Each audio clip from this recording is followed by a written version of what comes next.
before I get into university, 18 years of my life, I spent in this Long Ping. Anyone is from Long Ping? Oh, cool. We can meet up for the Xiuye or anywhere. Okay, I grew up all my life before I was 18. So you can see, I live here, Long Ping Estate. My primary school is 1 minute downstairs. My secondary school is 5 minutes from here. So I get very smart by time efficiency. I wear uniform to sleep so I can wake up 2 minutes before the class and rush back and start without being late for 6 years in my primary school. In secondary school, because it's a little bit far, so I do not wear socks to school and bring a pair and I can wear it in the recess time. So,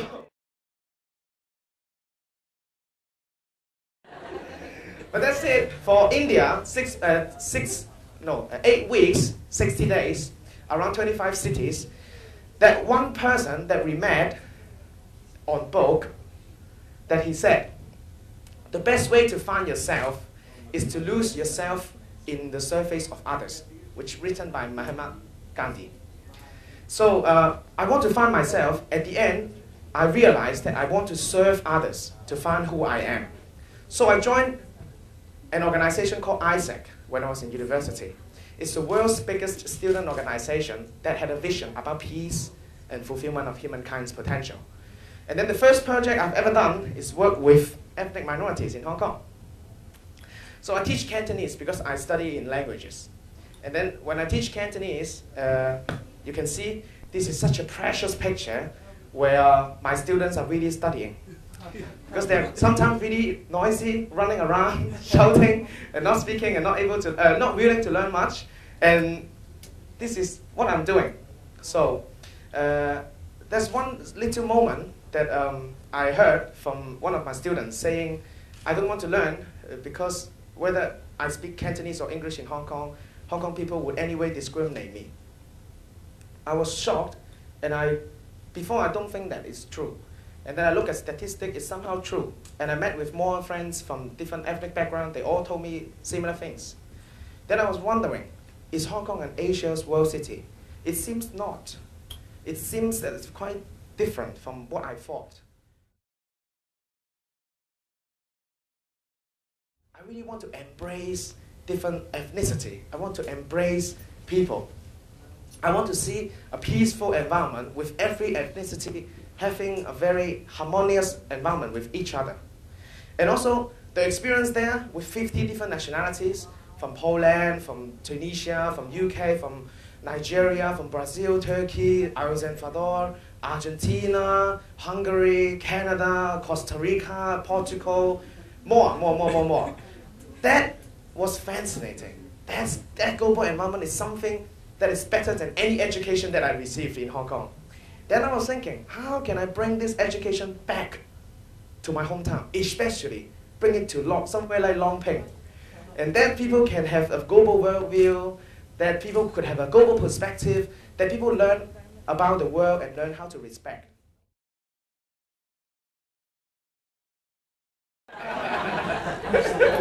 So, and then I was in Germany, a few more stations, and I know how to differentiate yourself in the crowd of different nationality. I felt so proud as a very different background, as an Asian, as a Chinese over there. And I was thinking, whoa, this global learning environment is so cool. And I really want more and more and more. So I was planning to bring the world back to the Greater China region. And then I landed, this is my Europe experience. And then it was in Beijing. I really brought a team of different nationality back there to do a voluntary training about leadership in Beijing, in Beida. And then it was in Taiwan, although it was in Singapore. And we also do a lot of different trainings over there, a lot of global learning environment building for around 10, 20 different nationality in a local area for youth like you. And plus, I have some teaching experience in a crazy way of setting different environment and let the student unleash themselves, enjoy and find the long lost fun in learning. That we learn a lot in a fun way. That we get inspired in the global learning environment. At the end, we get what we call the global perspective. So, plus this Asian experience, and then I'm confident enough to form the company that we are working right now called ICE, Intercultural Education. What we really want to see what this ICE is used for is to meld the ICE between people, between different nations, between different nationalities and race. And we do not want to see an indifferent attitude towards global issue, social issue, and stand firm to anti-discrimination. So, anyway, this is a team of international right now, with more than 10 different nationalities in the team, wanted to propose a global learning environment in school. And of course, we wanted to engage what we call the local global people. So they are from Hong Kong, they were born here or they've been here for 10 years. Sometimes they can speak Cantonese, they cannot speak Cantonese, and a little bit, they want more job opportunity. They want to earn more money for their family, and somehow they cannot easily find jobs because of the language or because of any reasons. Then we are thinking, in our workshop, that they can utilize their cultural knowledge, their perspective to inspire our students. Anyone who are here from Africa? One, very nice. And then most of our local people in Hong Kong did not really interact with Africans. Before they are 18s, they mostly stay in one school, one region, or sometimes had overseas trip around Southeast Asia or England or somewhere very normal. So I was thinking, let's bring something interesting to them. Let's bring a different perspective to them. Let's inspire them to know the global world is a huge